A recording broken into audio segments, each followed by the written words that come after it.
Problemado si Leon nang makipagkita sa ate niya sa isang sikat na coffee shop. Bakit problemado ang yonyon ko? Anang ate Lara niya, tsaka inilapag ang coffee americano na paborito nito. Ako ang magbabayad, huwag ka nang sumimangot dyan, smile na. Parang baby kong tratuhin siya ng ate niya. Palibhasa nga, dadalawa lamang silang magkapatid.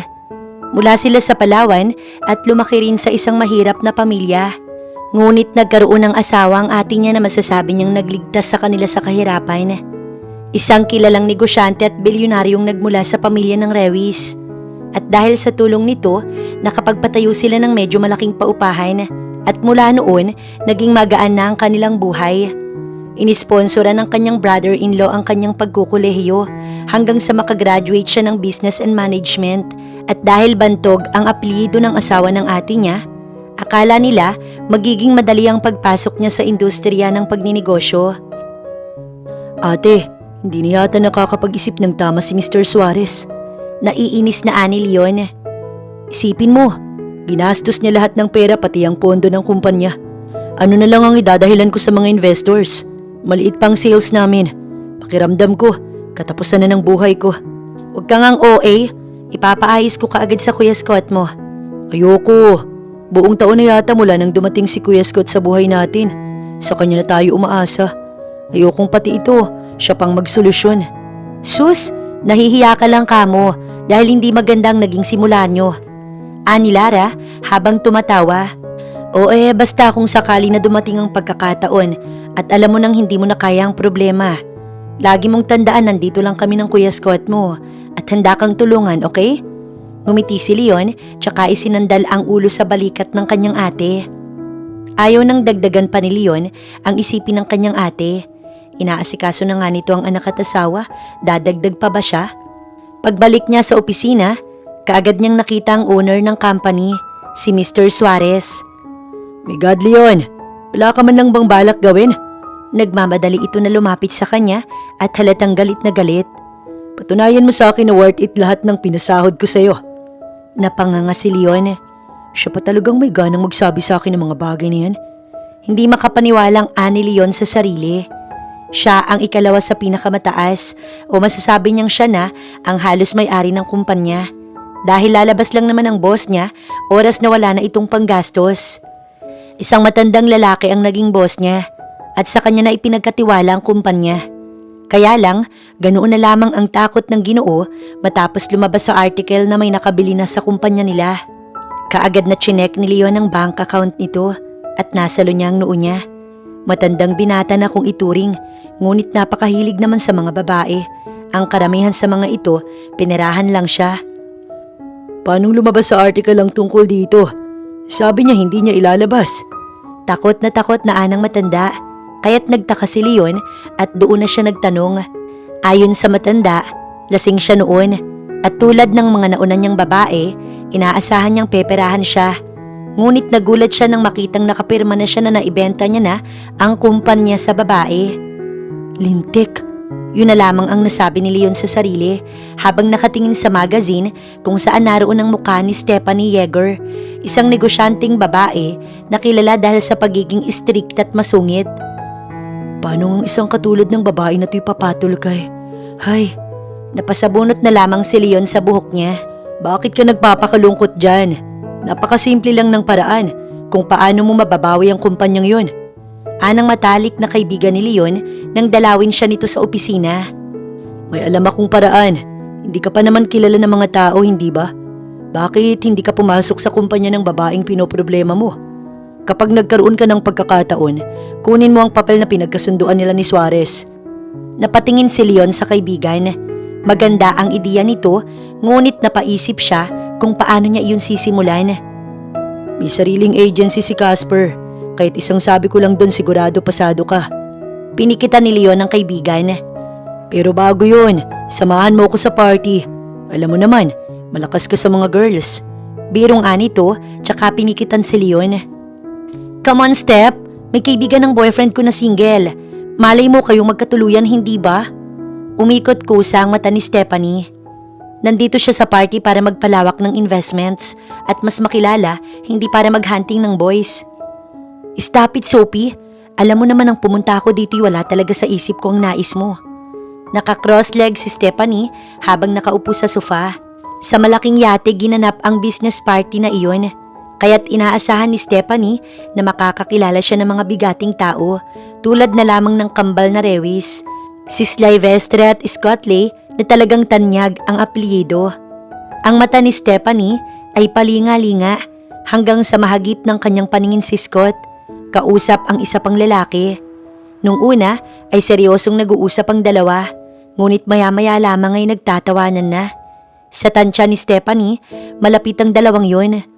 3 baso kaagad ang ininom niya para kumuha ng lakas ng loob. Ngunit parang nasobrahan naman yata nang umikot kaagad ang paningin niya. Umiling siya para maalis ang kaunting tama. Paglingon niya kung nasa ang gawi kanina ang dalawa, ay paalis na si Scott sa pwesto. Kaya't kaagad siyang humakbang para ito'y habulin. Kakamadali, natalisod si Stephanie dahilan para bumagsak siya sa sahig. Ngunit may kamay na sumakop ng mukha niya. Oo, ang alam ni Stephanie sa mga palabas ay sa bewang sinasalo ang bidang babae para hindi ito bumagsak. Pero ang lalaki na kaharap niya ay sinalo nga siya ngunit sa mismong mukha niya. Dahilan para mag-transfer ang lipstick niya sa palad ng lalaki na ngayon masamang nakatingin sa kanya. Watch your step. Nandito ako para mag-enjoy hindi para maging hero mo. Masungit na anito tsaka nilagpasan si Stephanie. Ang antipatikong yun. Akala mo naman napakagwapo niya. Naiinis na ani Stephanie. Tatakbo na sana siya para habulin si Scott nang mapahinto siya at nilingon ng lalaki na sumalo sa mukha niya. Doon niya lang na-realize na iyon ang lalaking kausap ni Scott. Mahirap na para kay Steph na mahabol si Scott, kaya para makalapit dito ay ang antipatikong lalaki na nakasalubong niya ang balak niyang gawing paraan. Madami-dami din siyang kakilala Ani Steph sa sarili niya habang nakatanaw kay Leon. Gwapo siya, disente at mukhang matalino, walang tapon. Bubulong-bulong na ani Steph habang sinusukat ang kagwapuhan ni Leon, lalo na nang minsang tumapat sa mukha nito ang spotlight. Hoy, anong tinitingnan mo dyan? Sita ng kaibigan ni Steph. Hindi niya naman pinagkait ang totoo. Nginuso niya si Leon. Kilala mo ba ang lalaking yun? Tanong ni Steph. Ang gwapo no? Hindi siya masyadong kilala pero alam kong bigatin din yan Sagot naman ng kaibigan ni Steph. Nalunok ni Stephanie ang alak na nasa baso niya. Kung ganun, paano ko lalapit sa kanya? Napapaisip na anya. Kakaisip, hindi niya napansin na nakakarami na siya ng naiinom.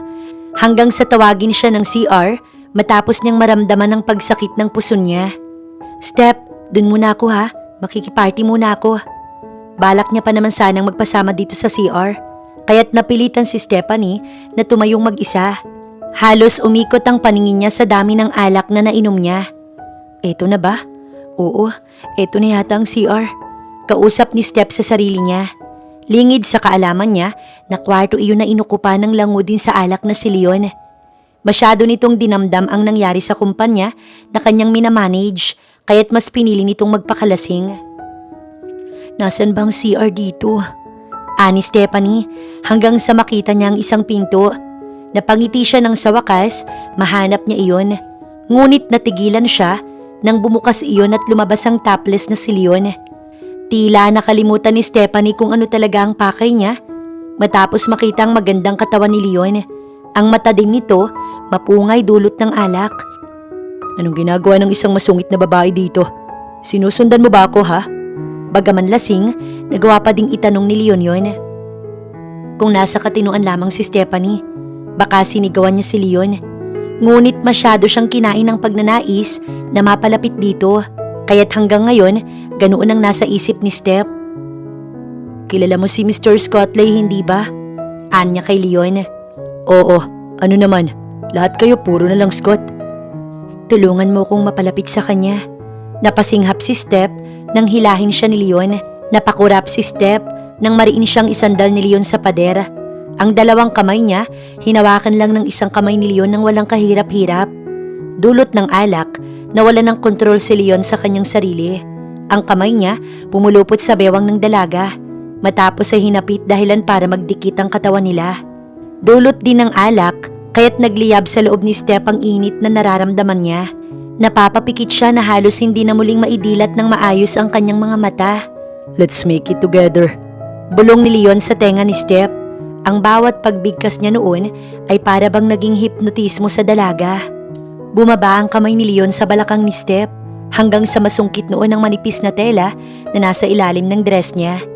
Ibinaba ni Leon mula sa bewang, dahilan para lalong mapasinghap si Step. Wala itong karanasan kahit isa, kaya kahit lasing, nandoon pa rin ang takot at pangamba. Ngunit sa mabilis na sandali, ay naibaba ni Leon yun. Halos mapaliyad si Step nang dumaan ang isang daliri ng binata sa bagay na alam niya ngayon pa lamang may nakahawak. Ang maliit na tinig, kumawala sa labi niya habang pikit ang mata. Lalo pang nangatalang binti niya nang tuluyan ng bitiwan ni Leon ang kamay niya. "What are you doing?" Kabadong anya nang biglang lumuhod si Leon. Bahagya nang bumalik ang wisyo niya, ngunit ang namumuong paru-paro sa kanyang tiyan hindi niya na mapigil.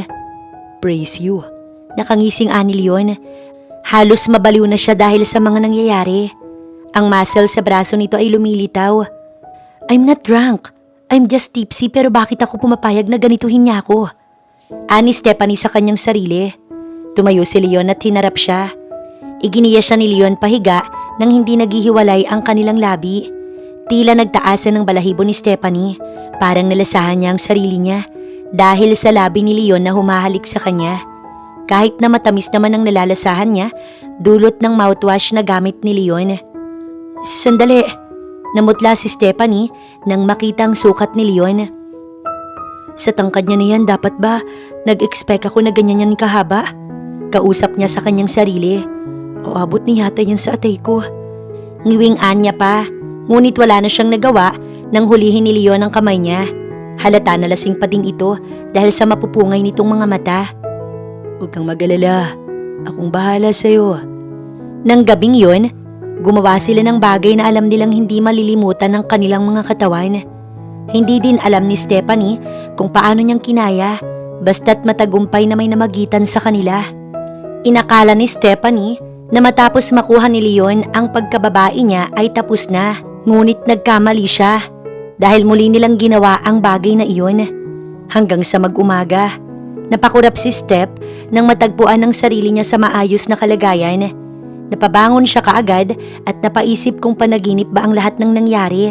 Ngunit nasagot ang kanyang tanong matapos niyang gumalaw ay kumirot ang hindi dapat kumirot. Ang kabog ng puso niya hindi niya alam kung paano kokontrolin. Ibang damit na ang suot niya.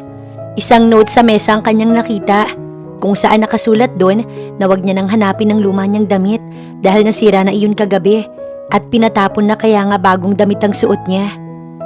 At siya pang nagsuot sa akin. Parang tinakasan ng pag-asa si Stephanie. Nasalo na lamang niya ang noo niya. "What have you done, Stephanie Yeager?" Naiinis na Anya. Dahil sa kalasingan ay naisuko niya sa isang estranghero ang kanyang sarili at sa pagkakatanda niya, kukulangin ng talong o pipino para ihalin tulad sa size nito. "This can't be. Wala nang lalaki na tatanggap sa akin." Mangiyak-ngiyak na ani Stephanie sa sarili. Sa laki ni Leon, malabo na may mahanap siyang mas malaki doon para hindi mahalata na may nakauna na sa kanya. Nakatulala si Stephanie at hanggang ngayon hindi makapaniwala sa pinaggagawa niya. Ilang araw ang lumipas, talaga namang pinilit na kalimutan ni Stephanie ang nangyari sa kanya.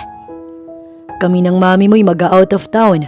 Anang daddy ni Stephanie nang sadyain siya nito sa opisina. "Baka bukas din ay lumipad kami. Marami nang dumadating sa akin na hindi magagandang balita tungkol sa komunidad.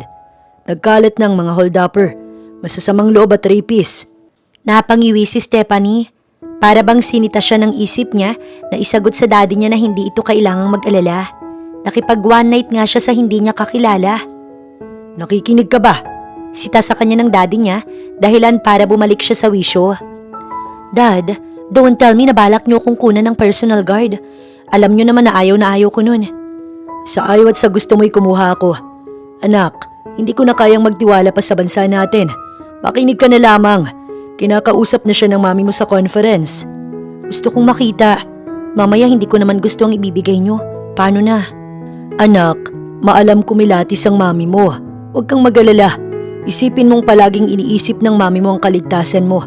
Kaya't wala kang dapat alalahanin, okay? Halata naman na walang balak na magpatalo ang daddy niya. Kaya't sumimangot na lamang siya pag alis nito sa opisina niya. Talagang sineryoso nila ang pagiging unique kaiha ko. Sino naman ang magtatangka sa akin? 28 na ako para bantay-bantayan pa. Kapag ba nakipag-blind date ako, kasama din siya. Hindi makapaniwala si Stephanie. Nawala lamang ang pag-iisip niya nang may kumatok mula sa kanyang opisina. Bukas yan, baka gusto mong ipagpihit pa kita. Masungit na ani Steph. Palibhasa nga'y naunahan ang sirain ng daddy niya ang mood niya. Good morning, ma'am. Matamis na ngumiti ang lalaki na kapapasok lamang.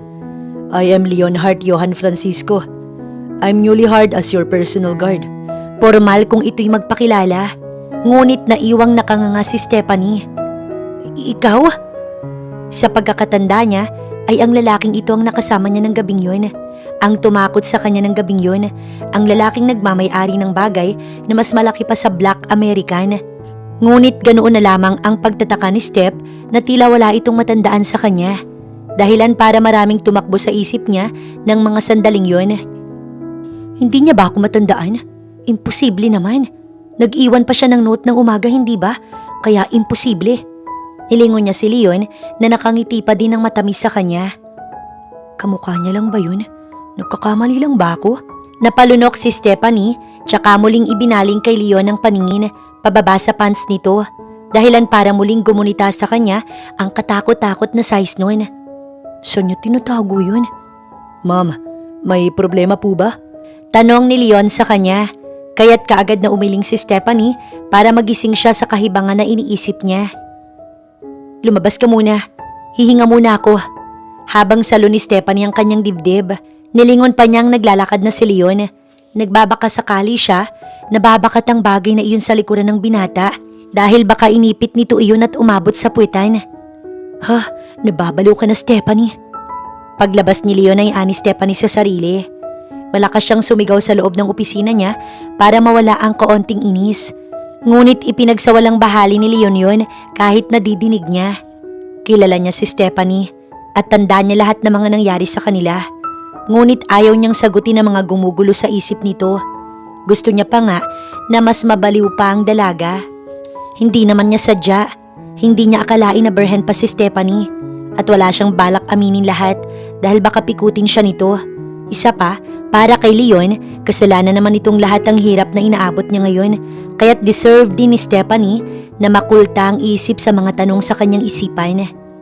Tila nang hina ang tuhod ni Stephanie at basta na lamang napasalampak sa kanyang swivel chair. Ibig sabihin, nakipag-one night ako sa isang hamak na gwardya. Parang bigla siyang pinagsakluban ng langit at lupa. Hihinga-hinga siya matapos ay hinampas-hampas niya ang ulo dahil sa katangahan na nasa isip niya. Bakit napaka-estupida mo? Ang lalaking yun, siya yun. Parang maiiyak ng ani Stephanie. Ang kanyang pagiging sopistikada at elegante ay biglang nawala dahil sa lalaking magiging gwardya niya lang pala. Mama, okay na po ba kayo? Ani Leon pagbalik. Nakaupo na noon si Stephanie sa swivel chair niya. Tumikhim tsaka inayos ang sarili. Nakatanong lamang si Stephanie kay Leon. Since na-hired ka ng dad ko, wala na ako magagawa. I'm sure, may idea ka naman kung sino ko. Eto lang ang mga condition ko. First, sa harap ka ng pinto palagi magbabantay. Second, ayoko na palagi kang nakabuntot sa akin. Papayag ako sa una pero sa pangalawa hindi. Mariin na tumanggi si Leon kay Stephanie. At sinong nagsabi sa'yo na maaari mong... Ang dad mo ang nag-hired sa akin, kahit siya lamang maaaring mag-utos. So kahit makipag-blind date ako susunod ka? Kahit makipag-one night ka pa. Ang mata ni Steph ay nanlaki, habang ang kay Leon naman ay hindi natinag. Nagbigay na naman ng palaisipan si Leon sa kanya kung may naaalala ba ito. Ngunit sa huli ay mas pinili pa din ni Steph na masungit. Fine, nag-cross arm siya tsaka umirap. Sa isang kondisyon. Puro ka kondisyon.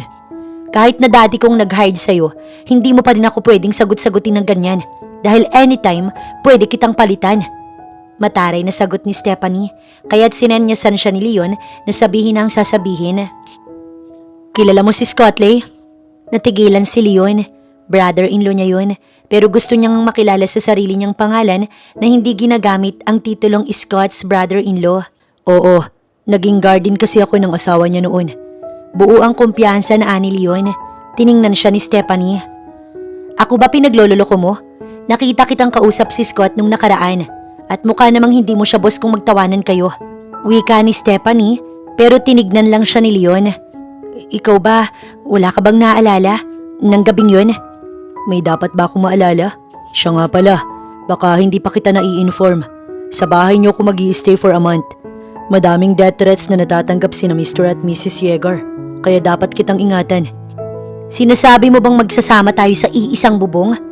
Tila hindi naging magandang ideya iyon sa isipan ni Stephanie. Alam mo bang hindi dapat nagsasalo sa iisang bubong ang babae at lalaki? Lalo na kung wala naman silang relasyon? Takot na takot si Stephanie.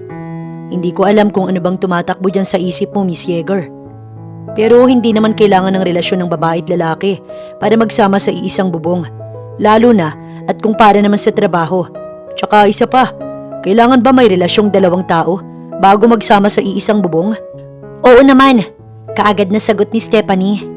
So paano naman ang dalawang taong nagsama sa kama nang wala namang relasyon? Seryoso si Leon nang sabihin niya iyon habang si Stephanie kaagad na tinablan. Para bang siya ang pinatutungkulan ni Leon dahilan para mamula siya saglit. Aba malay ko, bakit hindi mo tanungin sa kawan night mo? Singhal ni Stephanie tsaka nagmamadaling lumabas. Pagsara, nasapo niya ang dibdib niya. What the hell's happening to me? Ang walang yang yun, nagpapanggap na walang alam pero ang totoo binubwisit niya lang ako. Bakit ba kasi siya pa? Sa dinami-dami ng lalaki. Kagatlabi na ani Steph sa kanyang sarili. Nang makalipad ang magulang ni Stephanie, nagsimula na din ang plano ni Leon. Kasama sa plano nila ng kaibigan niyang pakikisama kay Stephanie sa bahay.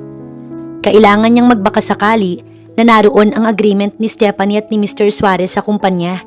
Kailangan niya lamang mapasawalang bisa yun. Malaki ang bahay ni Stephanie at ngayon lang din nalaman ni Leon na may sarili itong bahay.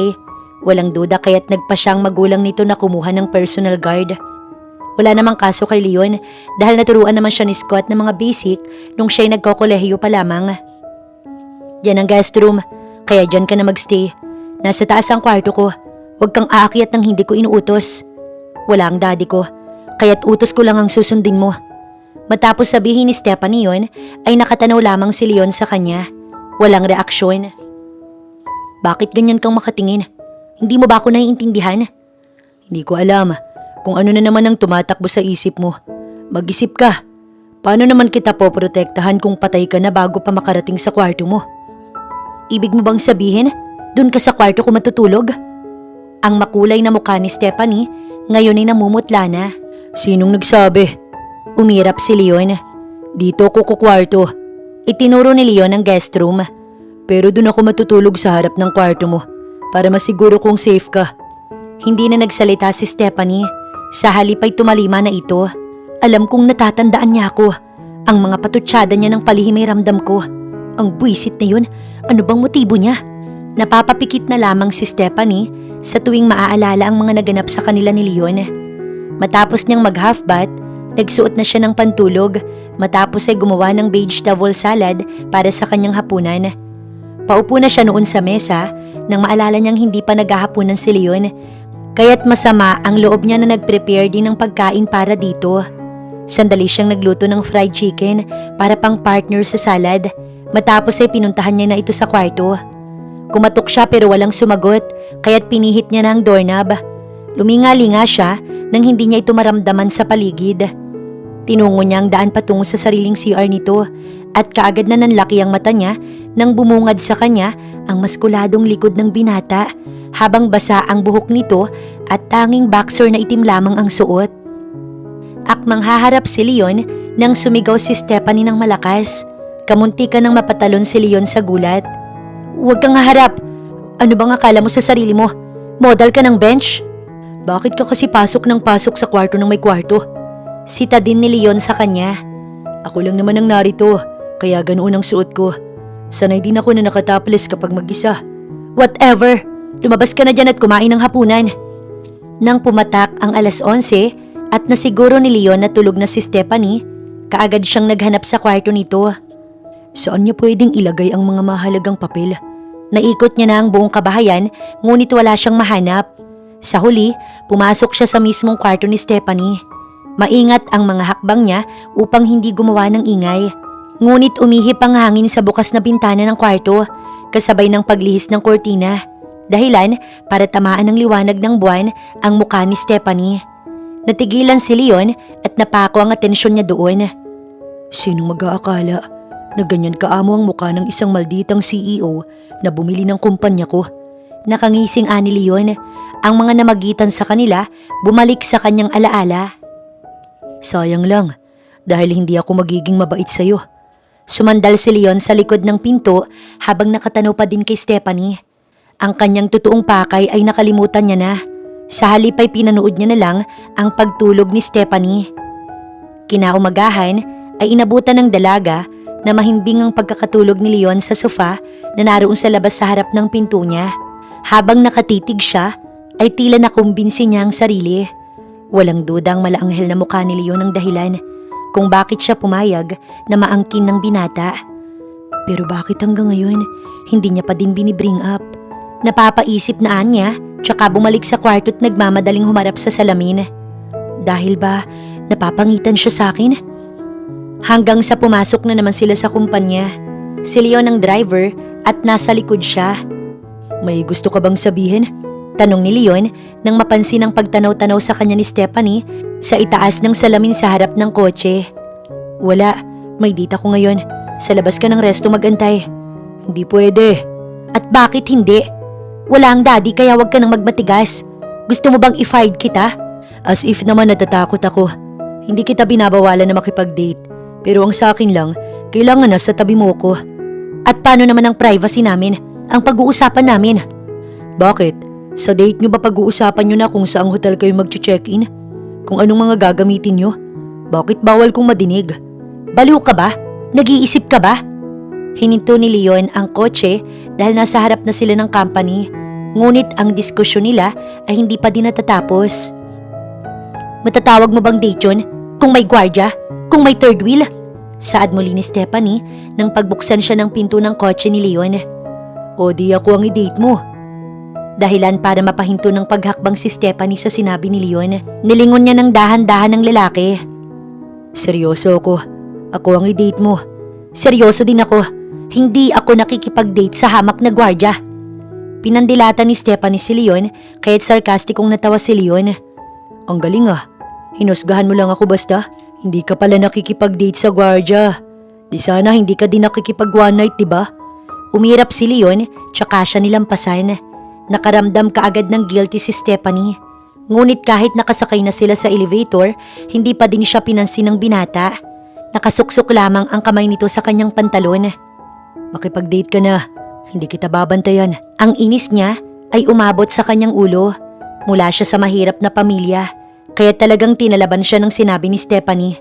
Hindi naman ganun ang ibig kong sabihin. Galit ka ba? Nakalabing ani Stephanie. Sinamantala niya ang pagkakataon habang nakasara pa ang elevator. Leonhard, galit ka ba? Bakit mo inaalala ang galit ko? Ikaw ang amo ko at hamak na gwardya mo lang ako. Hindi naman ganun kasi ang ibig kong sabihin. Ganun ang dating. Ayaw mo sa katulad kong gwardya lang, hindi ba? Dapat ka-level mo din. Hindi nga. Nagulat lang ako kaya ako nasabi yun. Hindi ko ina-expect na sasabihin mo yun. Ang alin? Yung date? Bakit hindi? Kung nagawa nga nating gawin ang maselang bagay na yun ang gabing yun. Ibig sabihin, hindi din malabo na yayain kitang mag-date. Pero kasi, pulang-pula na ang mukha ni Stephanie, kakapaulit-ulit nang namagitan sa kanila. Kasi gwardya mo lang ako, hindi mo in-expect na isang hamak na gwardya lamang ang makaka-one night mo? Sige, sabihin mo nga, talaga bang mayayaman lang ang dinidate mo? Hindi nga ganun. Puro ka hindi ganun. Eh ano nga, dapat may i-offer kapag makikipag-date sa'yo. Ano bang gusto mo? Iginiya ni Leon ang mukha ni Stephanie paangat hanggang sa magtama ang mata nila.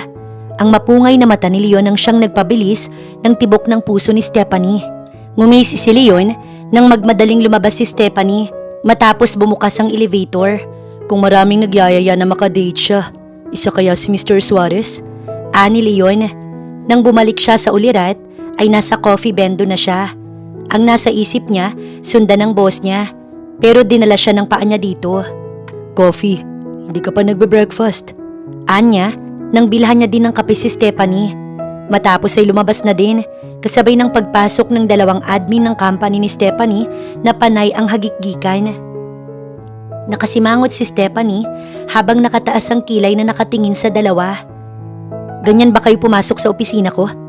Sorry po ma'am, hindi lang po namin maiwasan na humanga sa kagwapuhan ng personal guard nyo.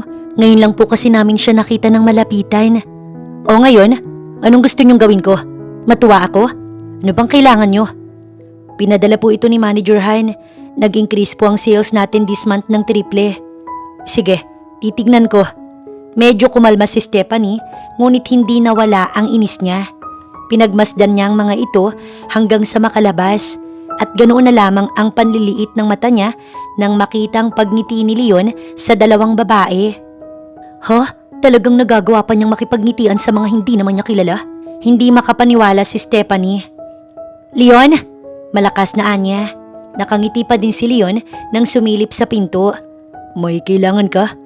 Lalo lang nainis si Stephanie dahil sa pagngiti ng binata.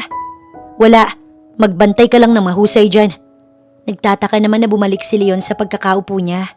Maya-maya, may lalaking palapit sa opisina ni Stephanie kaya't kaagad na humarang si Leon. Sino ka? Sarkastikong umisi ang lalaki at balak nang baliwalain siya nang sumama ang tingin ni Leon. Sumagot ka kapag kinakausap kita. Ang yabang mo ah. Sino ka ba? Balik tanong ng lalaki kay Leon. Personal guard ako ni Miss Yeager.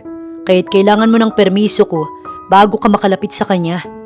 Hamak na gwardya ka lang habang manliligaw ako ni Stephanie. Niyabangan din siya ng lalaki kaya tumaas ang kilay ni Leon.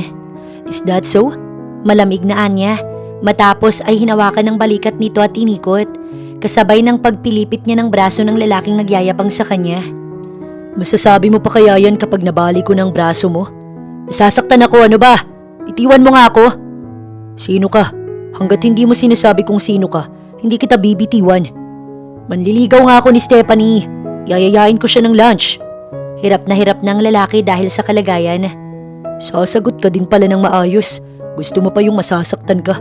Binitiwan ni Leon ang lalaki at hinayaang makapasok. Hindi mapakali si Leon sa kinauupuan niya. Ang tagal naman nun. Don't tell me na pumayag talaga siya. Nandyang maupo at tumayo. Nang hindi niya na matiis, ay akmang bubuksan niya na ang pinto. Nang kusa itong bumukas, matapos hatakin ng lalaking kanina, nagpakilalang manliligaw ni Stephanie.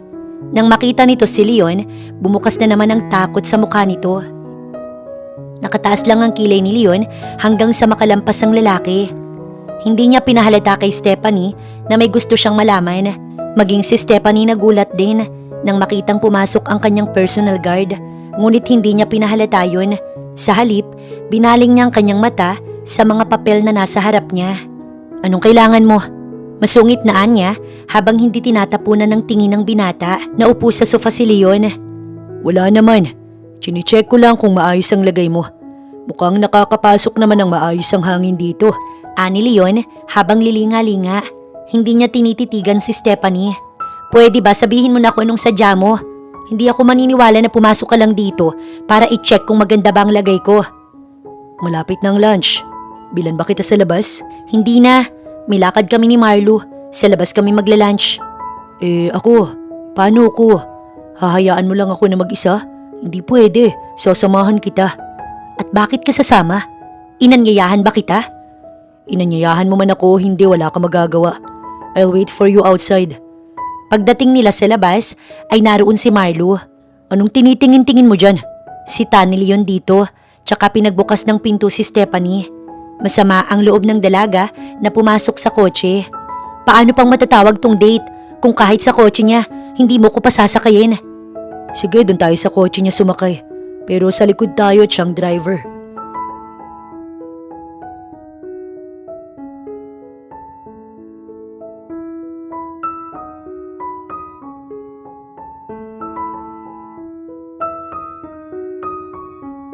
Buong biyahe, nakasimangot si Stephanie hanggang sa makarating sila sa restaurant na napag-usapan ng dalawa. Pinagbuksan ni Leon ang pinto ng kotse si Stephanie. Pagdating sa loob, may mesa na naka-reserve para kay Stephanie at Marlo. Dito na ako sa kabilang table. Ani Leon, bagay na'y kinagulat ni Stephanie. Ngunit hindi niya matukoy kung gulat ba o dismaya ang naramdaman niya. Nakapwesto ang mesa ni Leon sa likod ni Marlo, kaya't ang ganap, magkaharap sila ni Stephanie. Nakangisi si Leon habang hindi naman maipinta ang mukha ng dalaga. Talaga bang ganyan ang personal guard mo? Bakit kailangang bantay-bantayan ka niya? Hoy, sinabi ko na 'di ba? Nandito lang ako sa tabi niyo. Nadidinig ko ang pinagsasasabi mo. Ani Leon, dahilan para masamid si Marlo ng sarili nitong laway. Shut up, Leon. Umirap si Stephanie. Why would I? Hindi naman kasama sa date niyo na pag-usapan niyo ako. Pati ang trabaho ko gusto niyang pakailamanan. Kumain na kayo. Tsaka nginitian si Stephanie. Nawala ang tingin nito sa dalaga nang makita na magtipa si Stephanie sa cellphone at tama nga ang kanyang hinala. Isang mensahe mula kay Stephanie ang natanggap niya. Mag-usap tayo mamaya. Yun ang mensahe ni Stephanie na may angry emoji. Ngumisi si Leon tsaka nag-send ng emoji na may papuso, bagay na lalong ikinainis ng dalaga. Bagaman si Marlo ang kaharap, ay nandoon naman kay Leon ang atensyon ni Stephanie. Natigil lamang ang kulitan nila nang magring ang phone ni Leon mula ang tawag sa mama niya. Ano bang nangyayari sa'yo? Nasamid si Leon dahil galit na tinig kaagad ng mama niya ang bumungad sa linya. Ma, huwag kayo mag-alala. Okay ako. Tumatawang sabi ni Leon, hindi nakaligtas kay Stephanie kung gaano siya kasaya habang kausap ang ina. Sabi ng ate mo, hindi ka na umuwi sa bahay nila. Kung pinoproblema mo ang kumpanya, may ibibigay daw ang Kuya Scott mo sa'yo. Kaysa naman i-stress ka ng ganyan. Ma, huwag niyo akong alalahanin. Maayos po ako. Ngumiti si Leon at kaagad na pinatay ang linya. Akala niya hanggang doon na lamang ang problema niya. Ngunit napasinghap siya nang makitang papasok si Lysel, ang anak ng ate Lara niya at Kuya Scott niya. Tito Johan, ano pong ginagawa niyo dito? Are you alone? Kaagad na napalinga si Leon kay Stephanie. Salamat na lang dahil hindi sa kanya nakatingin si Stephanie. Dumaan lang saglit, tara na sa labas. Ani Leon tsaka hinilang pamangkin. Wait lang tito, kakain po sana ako eh. Sa iba ko nalang kumain. Anya tsaka pinahiram ang black card niya dito. Ibalik mo sa akin pagkatapos, okay? Financial stable naman si Leon. Sadyang gusto niya lamang magkaroon ng sariling pangalan kaya nagtsatsaga siya na makasama si Stephanie. Nakita ko yung batang kausap mo. Inabutan mo siya ng card. Nakasimangot na ani Stephanie habang nakasakay sila sa kotse. Pabalik na sila noon sa opisina. O ano naman, wala naman sa kasunduan natin na bawal ako makipag-usap kapag on duty. Mahalaga ba sa'yo ang batang yun? May kung ano na naman na gumugulo sa kanyang isipan. Kung sa bagay, hindi mo naman pahihiramin ng card ang batang yun kung hindi. Nag-iwas ng tingin si Stephanie. Ano bang nangyayari sa'yo? Wala, mag-drive ka na lang. Masungit na ani Stephanie. Pagdating sa office, ay hindi niya na hinayaan na si Leon ang magbukas ng pinto para sa kanya. Halata sa mga hakbang nito ang sakit ng loob, bagay na hindi maintindihan ni Leon. Mula nang makarating sila sa opisina, kapansin-pansin ang pagiging tahimik ni Stephanie hanggang sa pag-uwi. Hindi ka ba nag-enjoy sa date nyo? Kaya sa akin mo binabaling ang galit mo? The hell I care. Umikot ang mata ni Stephanie, bagay na ikinatawa ni Leon. Sana, ganyan mo din pakitunguhan ng Marlo na yun. Iniisip ko lang naman ang kapakanan mo. Babae ka kaya dapat hindi ka nagtitiwala kung kani-kanino. Tsaka tumingin sa salamin na nasa harap ng kotse para makita ang reaksyon ni Stephanie. Talaga? Tulad sa'yo? At sa'yo pa talaga nang galing sa lalaking naka one night ko lang naman? Dapat sinabi mong sa'yo ko dapat mag-ingat. Umirap si Stephanie. Nasamid si Leon sa sarili niyang laway. Hindi niya akalain na ganoon katapang ang dalaga para sabihin sa kanyang bagay na iyon ang harapan. Kinain sila ng katahimikan matapos iyong sabihin ni Stephanie. Napatingin na lang si Leon sa phone niya nang tumawag ang kanyang ate. Hello, Yon. Malambing na tinig ng kapatid ni Leon ang bumungad sa linya. Nagkita daw kayo ni Lysel. Oo, kanina. Sagot ni Leon. Umirap si Stephanie. Sa isip niya, asawa ni Leon ang kausap at halata na ang batang kasama niya kanina ang kanilang pinag-uusapan. Umuwi ka na kasi. Lahat kami nag-aalala na sa'yo. Ganyan din ang sinabi ni mama sa akin. Huwag kang mag-alala. Okay lang naman ako eh. Ang malambing na sagot na iyon ni Leon ang siyang nagpainis pa kay Stephanie. Ano? Makikipagharutan ka na lang dyan? Sa daan ka tumingin? Sabihin mo sa asawa mo mamaya na siya tumawag dahil nasa trabaho ka. Anong pinagsasasabi mo? Nakasimangot na ani Leon kay Stephanie matapos ay bumalik sa linya. Tatawag na lang ako mamaya. Nagdadrive kasi ako. Mag-ingat kayo dyan. Matapos noon, pinatay na ni Leon ang linya. Anong nakikipagharutan ng sinasabi mo dyan? Hindi naman kumibo ang dalaga at umirap lamang. Pag-uwi na naman sa bahay, hindi na naman siya pinansin ng dalaga. Nagdire-diretso ito papasok sa kwarto. Magluluto ako. Bumaba ka para sa dinner. Ani Leon, hindi niya alam kung nadinig iyon ng napakasungit niyang amo. May asawa at anak naman pala siya. Bakit siya nakipag one night na lang basta? Ginagamit niya ang gwapo niyang muka para makaakit ng iba. Grabe! Hindi makapaniwala si Stephanie habang isa-isang inaalis ang damit niya. Nakakainis! Isang pamilyadong tao ang nakauna sa akin. Bakit kasi ang landi niya? Tapos kanina sa kotse, kung makipag-usap siya, kala mo wala ko dun. Buisit ka talaga, Johan. Malakas siyang sumigaw. Hindi nawala ang inis ni Stephanie kahit tapos na siyang maligo. Nagpapatayo na siya ng buhok nang kumatok si Leon. Ma'am, nagluto ako ng dinner. Halika na't kumain para mawala na yung galit mo sa akin. Buisit ka! Yun lang ang bulong niya. Pero ayaw niya namang ipahalata ang saloobin niya, lalo't nagmamagandang loob sa kanyang tao. Nakangiti siya nang buksan ng pinto, ngunit tila mas nagulat siya nang makitang topless na naman ito. Talaga bang ganyan ang style mo? Kahit alam mong may babae kang kasama sa bahay, ha? Busog ako, malis ka na. Sagot niya. Ngunit kung talaga namang biruin siya ng pagkakataon, ay talagang sagad. Kumalamang sikmura niya sa mismong harap ni Leon. Busog ka dyan, halika na. Ngumiti ng matamis si Leon tsaka hinawakan ng pulsuhan niya para hilahin. Ngunit nagmatigas si Stephanie. Lalamig yun, halika na. Malambing na wika ni Leon. Ngunit halata na walang balak magpakumbinsi ang boss niya. Kaya't napilitan siyang kargahin ito ng pa-bridal style. Itiwan mo nga ako. Nakadress lang ako, ano ba? Nagpupumiglas si Stephanie. Wala naman na talaga siyang balak na lumabas, kaya nga nakapantulog na siya. Ganito ba ang mga teknik na ginamit mo para makuha ang asawa mo? Bitiwan mo ako. Hindi mo na ako maluloko. Ano bang pinagsasasabi mo dyan? Tinatawanan ni Leon si Stephanie. Huwag ka nang magmaang-maangan. Alam kong may asawa ka. Yung kausap mo kanina sa linya at yung batang binigyan mo ng card. Asawa at anak ka na. Huminto sa paghakbang si Leon at tiningnan si Stephanie. Hindi niya alam kung matatawa siya o ano. Alam mo, pwede ka palang maging writer eh. Ang galing mong gumawa ng kwento. Bitiwan mo ako. Hindi mo ako maluloko. So kaya mo ko sinusungitan. Dahil iniisip mo na anak ko yung bata at asawa ko yung nasa linya kanina. Naglakad siya habang karga pa din si Stephanie. Inilapag siya ng binata sa mataas na lababo. Ipinako ni Leon ang isang braso niya sa gilid ng dalaga para hindi ito makawala. Anong gagawin mo, ha? Kabado nga ni Stephanie.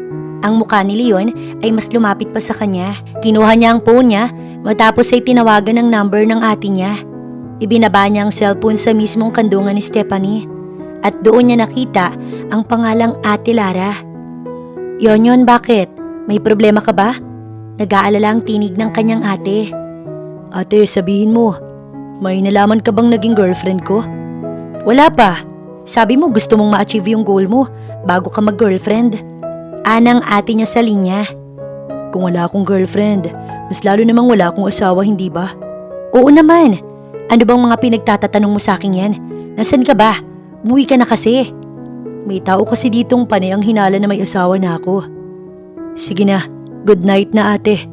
Pinatay ni Leon ang linya tsaka muling hinarap si Stephanie. Ang babaeng pinagseselosan mo ay kapatid ko. Ano? At sino namang Poncio Pilatong nagsabi sa'yo na nagseselos ako, Aber? Nakangiti si Leon nang dampian ng halikang labi ni Stephanie. Yan mismong labi mo. Bungis-ngis na sabi ni Leon habang si Stephanie gulat na gulat pa din. Tititigan mo na lang ba ako? Minsan pang ani Leon habang naglilikot ang mga kamay nito. Ano bang ginagawa mo? Nakakarami ka na sa akin. Pinandilatan ni Stephanie ng mata si Leon. Mas makakarami tayo ngayon lalo't magpapasko. Malamig ang panahon. Humagikgik ng tawa si Leon nang makita ang pamula ng mukha ni Stephanie. Ibaba mo nga ako dito. Okay, your wish is my command. Tsaka hinawakan ng bewang ng dalaga. Ngunit bago pa tumama ang paa niya sa sahig, Nahuli ni Leon ang kanyang labi.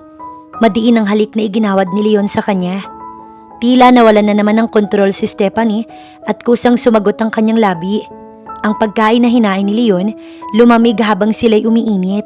Ngayon ay malaya nilang gawin ang lahat dahil dadalawa lamang sila. Ito na ba ang kabayaran ng pagsiselos ko? Ani Stephanie nang igiya siya ni Leon muli sa lababo. Nakaupo siya doon habang si Leon patuloy sa paghalik sa leeg niya. You turn me on again, Stephanie. Nang madinig ni Steph ang bulong na iyon ni Leon sa kanyang tenga, ay para siyang tinakasan ng katinuan. Ang mga signature moves na ginawa ni Leon ng gabing yon mukhang magaganap na naman. Saktong kakaligo mo lang. Nakangising saad pa ni Leon bago daluhan ang bagay na iyon kay Stephanie. Ang malakas na tinig ni Stephanie ang bumalot sa kusina. Sa lababo ding iyon, muling nakita ni Stephanie ang bagay na minsan niyang kinatakutan. Gawin na ulit natin. Ani Leon habang mapupungay ang mga mata na nakatingin kay Stephanie. Ha? Hindi ko kaya yan. Takot na Anya. Iba na kasi ang sitwasyon ngayon. Kung noon madilim pa, ngayon ay bukas ang lahat ng ilaw. Kaya't alam niya na kung ano ang size ng bagay na iyon. Sukat na alam niyang hindi mai-imagine ng kahit na sino sa isang Pilipino. Sige na, huwag ka nang kumontra. Naiwan na lamang na nakanganga si Stephanie. Paano ko na kaya yan? Lusing ba ako nun? Tanong niya sa isip niya habang nakatingin kay Leon. Unahan pa lamang, halos mapahiyaw na si Stephanie. Sandali naman, time first, hindi pa game. Ani Stephanie. Ngunit nang bitiwan ni Leon ang labi niya, huli na para magreklamo. Sunod-sunod, ngunit mabagal na kumilos si Leon hanggang sa kapwa nila marating ang dulo. Kinaumagahan, nagising si Stephanie. May note siyang nakuha sa tabi ng unan niya. Good morning, nakatulog ka ng maayos? Basa ni Steph sa unahan ng sulat. Sa mga oras na to, malamang wala na ako sa bahay mo. Kaagad siyang tumayo at kaagad na hinanap si Leon. Ngunit tulad ng nasa sulat, wala nga ito doon. Sa halip na magpatuloy sa pagbabasa, tinawagan niya si Leon. Matagal bago may sumagot doon. Inaasahan kong tatawagan mo ko. Nasaan ka? Bakit bigla ka nalang aalis? Huwag kang mataranta. Huwag mo kong subukang hanapin dahil hindi mo ko makikita. Ang luha ni Stephanie ay bumagsak. Masaya ako na nakasama kita kahit ilang linggo lang. Ang totoo, kilala na kita una pa lang. Ikaw si Stephanie Yeager. Ang bruhang babae na labis kong kinaiinisan. Palagi mo kong natatalo sa mga competition. Kahit sa pagninegosyo, hindi kita mahigitan. Ayoko sa'yo nung una. Kaya naman nung nalaman kong nagkaroon kayo ng kasunduan ni Mr. Suarez, sinubukan kong pumasok sa buhay mo. Yun ba? Ibibigay ko na sa'yo. Hindi ko naman kailangan yun eh. Johan, bakit ka ba nagkakaganyan? May nagawa ba ako? Hindi mo ba nagustuhan yung kagabi? Pwede nating ulitin. Ito ang dahilan kaya ayaw niya sanang magmahal. Kaya lang, nabihag ni Leon ang kanyang puso. No, wag mong gagawin yan. Masyado kang matayog para gawin ang mga bagay na yan, Stephanie. Sobrang saya ko na nakilala ko ang totoong ikaw. Pero ayokong mabuhay ka sa kasinungalingan. Kaya lang naman ako lumapit sa'yo dahil may kailangan ako. Sinabi mo ba na hindi mo ko gusto? Paano naman yung mga nangyari sa atin? Wala lang ba sa'yo yun? Hindi sa wala. Naisip ko lang na hindi mo deserve ang tulad ko. Gusto kong makahanap ka ng matinong lalaki. Ayoko. Bumalik ka. Hindi ako magrereklamo. Lahat ng gusto mo gagawin ko. Huwag mo kong iwan. Hindi na ako makikipag-date kung kani-kanino. Basta dito ka na lang. Sure? Biglay ani Leon.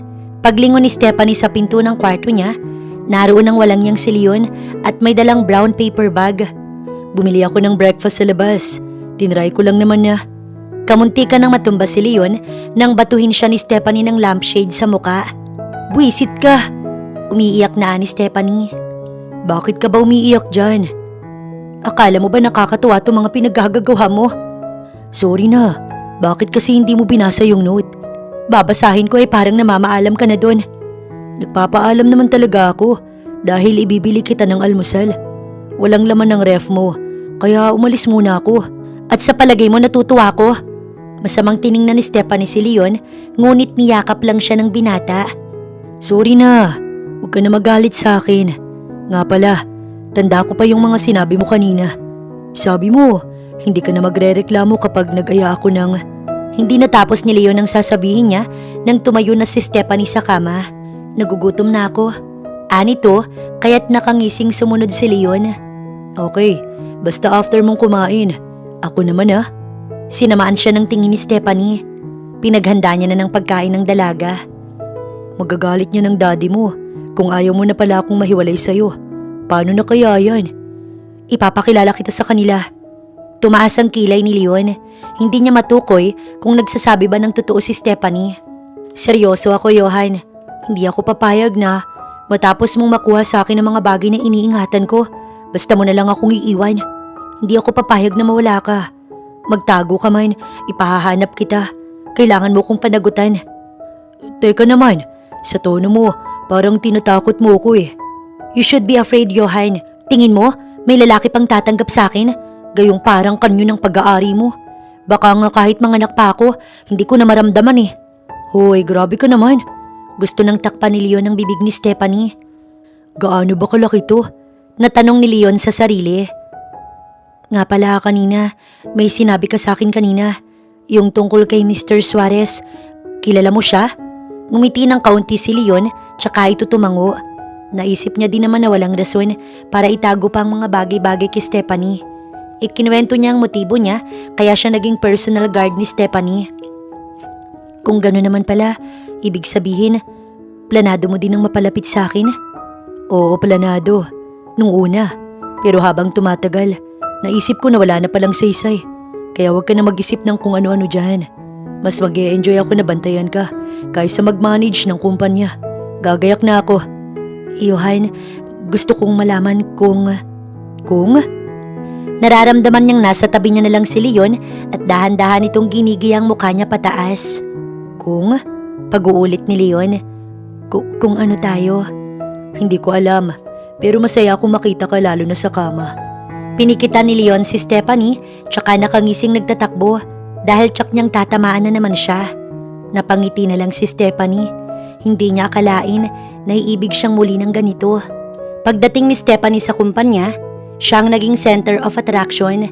Isama pa si Leon na nasa kanyang likuran at gwapong-gwapo sa suot.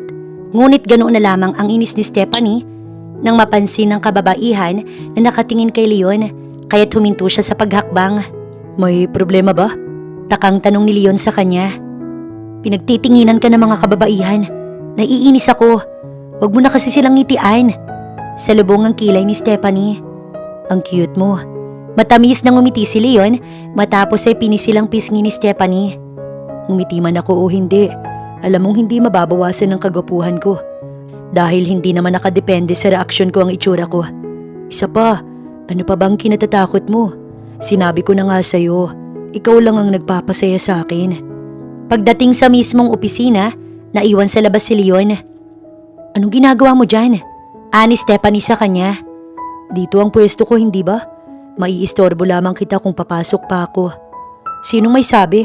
Baka gusto mo lamang pagkaguluhan dyan ng mga babae, kaya gusto mong maiwan dyan. Nagsusungit si Stephanie sa kanya. Natawa si Leon, tsaka pinitik ang noo niya. Ang dami mong alam, Yeager. Napailing si Leon, tsaka sumama na pumasok sa loob. Naupo siya sa sofa, tsaka nagbasa-basa ng magazine. Nga pala, brother-in-law ko si Scott Lee.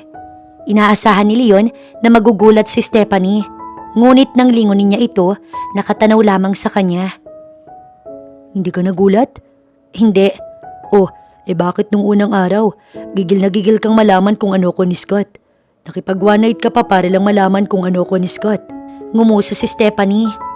Naisip ko kasi na mas makikilala ko ng tao kung magiging investor ko si Scott Lee.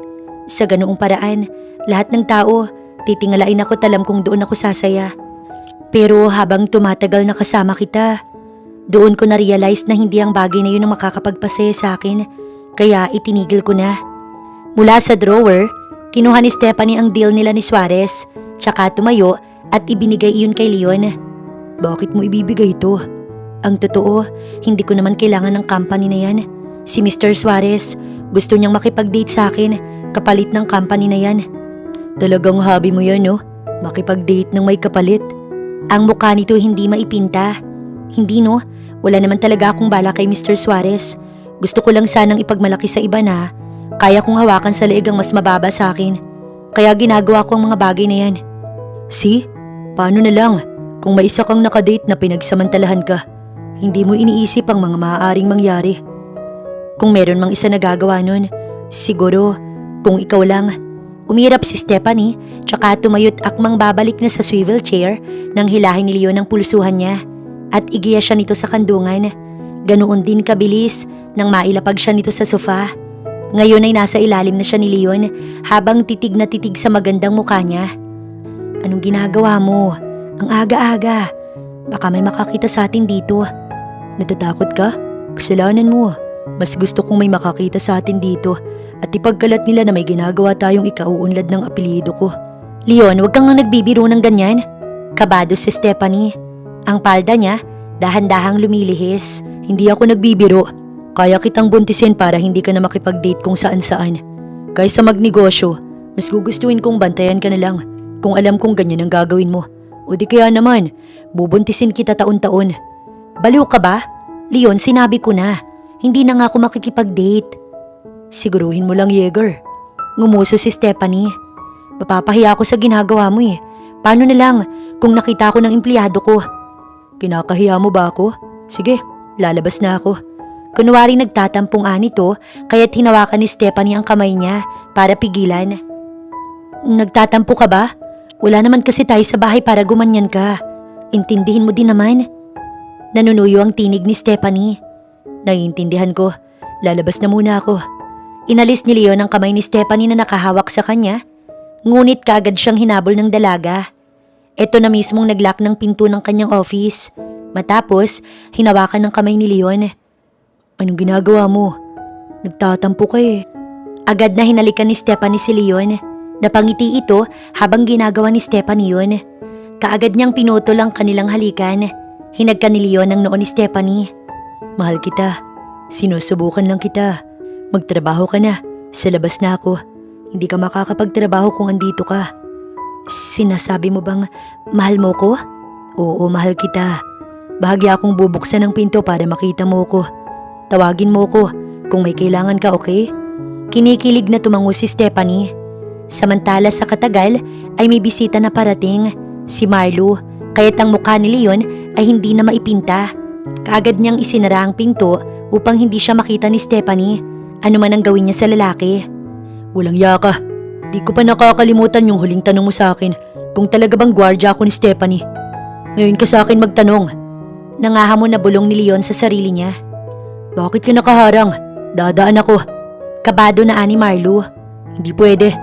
Bakit hindi? Kilala mo naman ako, hindi ba? Ano pa bang kailangan para hindi mo na ako ganyan-ganyanin? Walang oras makipag-date si Stephanie. Sino ka naman para pagbawalang makipag-date ang boss mo? Huwag mo nang itanong. Dahil oras na sagutin ko, masasaktan ka lang. Alis na! Bumalik si Leon mula sa kanyang pagkakaupo nang maya-maya lamang bumukas ang pinto't sumilip si Stephanie. Dahilan para tumaas ang kanyang kilay. Tinawag ni Marlo ang pangalan ni Stephanie para kunin ang atensyon nito. Ngunit kaagad na pinutol yun ni Leon. Bakit ka nandito? Balik sa trabaho. Masungit na ani Leon. Ilang kalalakihan pang naglakas ng loob na sadyain si Stephanie sa opisina para ayain. Ngunit dahil laging nakabantay si Leon sa unahan ng pinto, walang nakakalapit isa man sa mga ito. Lumipas ang higit 3 buwan, nakabalik na ng tuluyan ng mga magulang ni Stephanie. Kaya naman, natapos na rin ang kontrata ni Leon bilang personal nitong gwardya. Ngunit ang kanilang relasyon ay nagpatuloy ng palihim. Nagising si Stephanie sa pag-vibrate ng phone niya isang umaga. Mula ang tawag kay Leon. Kamusta ka? Okay na ba ang pakiramdam mo? Medyo maayos naman niya. Huwag kang mag-alala. Leon, kapag ba sinabi kong buntis ako, anong mararamdaman mo? Masaya syempre. Actually, nandito ako sa sala nyo. Kausap ko ang magulang mo. Sinabi ko nang tungkol sa pagbubuntis mo. Napabangon si Stephanie. Ano? At paano mo naman nalaman na buntis ako? Natatarantang aniya, tsaka nagtatakbo pababa. Magdahan-dahan ka. Minulagatan ni Leon ng mata si Stephanie habang si Stephanie hindi makapaniwala na narito talaga si Leon kaharap ang galit niyang mga magulang. Hindi ako buntis. Nagbibiro lang ako. Ngumiti si Stephanie para pagaanin ang sitwasyon, ngunit si Leon ay hindi nakisama. Alam kong hindi biro. 2 beses nang may nangyari sa atin. Kaya imposibleng walang laman yan. 1 linggo ng masama ang pakiramdam mo. Napanganga si Stephanie dahil sa pinagsasasabi ni Leon. Walang yaka? At ikaw pa mismong umaamin ng ganyan? Ang sabi ko, bantayan mo ang anak ko. Bakit sinalakay mo? Galit na galit ang ama ni Stephanie. Palibhasa nga, hindi nito alam kung sino talaga si Leon. Bumaling itong muli kay Stephanie. Ipaliwanag mo nga sa akin to, Stephanie. Paano ang gwardyang tong nakabuntis sa'yo? Dad, magdahan-dahan ka naman. At bakit? Anong ipinagmamalaki nito? Baka nga kahit ang special dinner date, hindi niya kayang i-provide. Dad, saway ni Stephanie. Nilabas ni Leon ang kanyang cellphone at kaagad na tinawagan ng kanyang sekretary. Binitiwan ni Leon ang dating kumpanya ni Mr. Suarez at tinanggap ang 2 kumpanya na ibinigay sa kanya ng Kuya Scott niya. Hello Merly, i-cancel mo lahat ng schedule ng meeting ko ngayong araw at ipag-book mo ko ng isang special na family dinner for 7 person. Sa 5-star hotel tayo magkita para ayusin ang mga bagay, sir. Masaya po ako na makita kayo. Nga pala, nagdala ko ng prutas para sa anak nyo. Itinuro ni Leon ang prutas na nasa mesa. Humakbang ito palapit kay Stephanie tsaka hinagka ng noo nito. Alis na ako. See you later. Sa tingin mo ba'y gusto kita para sa anak ko? Hindi makapaniwala ang ama ni Stephanie nang akmang paalis na si Leon. Dad, please. Nakikiusap na ni Stephanie. Wala po kayong magagawa dahil nagustuhan ako ng anak nyo. Huwag nyo din pong subukan na ilayo siya sa akin dahil kaya ko po siyang nakawin mula sa inyo. Magandang araw po. Nakangiti na ni Leon. Pagbalik niya sa kotse, napanguso siya. Dapat ba hindi ko sila ginulat ng ganoon? Oo nga no, dapat pala doon na lang sa dinner eh. Namiss ko lang naman ang anak nila. Bubulong-bulong pa si Leon. Dad, bakit nyo naman ginanon si Leon? Bakit hindi? Dad, hindi naman basta guard lang si Leon. Ay naku, ewan ko sa inyo. Pinadala ni Leon ang damit na isusuot ni Stephanie. Nagpadala din siya ng note na ayaw niyang lamigin ito, kaya ganoon ang napiling dress ni Leon.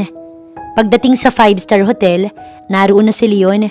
Kaagad niyang inasikaso sina Stephanie. Nasaan ang mga magulang mo? Tanong ng ama ni Stephanie. May pagtataka din dito kung paanong nakapag-book ng exclusive dinner sa isang 5-star hotel. Parating na po sila.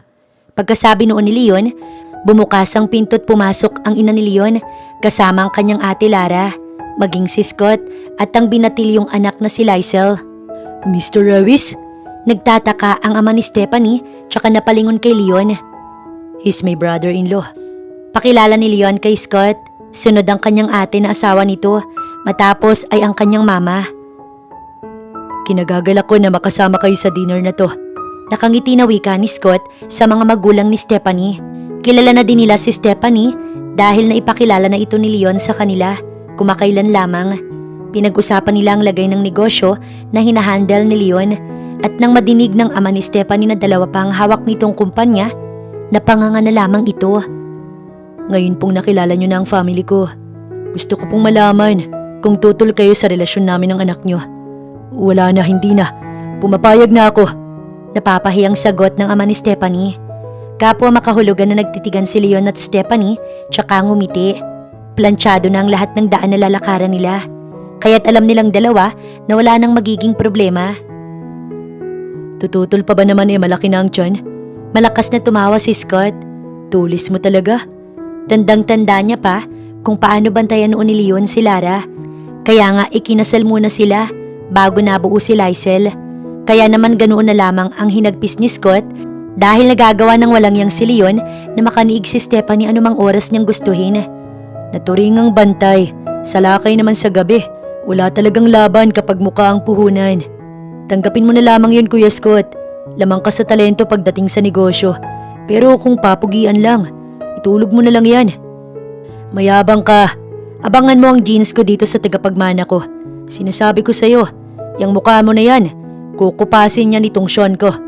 Ang dinner nila na puno ng tawanan. Hintayin mo ding maipanganak ni Stephanie ang anak ko. Matamis nang umiti si Leon tsaka inabot ang noo ni Stephanie at hinagkan. Ito ang unang beses na nakaharap ni Mr. Yeager si Scott, maging ang kanyang future son-in-law. Ngunit sa palagay niya naman ay kaya niya nang ipagkatiwala kay Leon ang anak niya.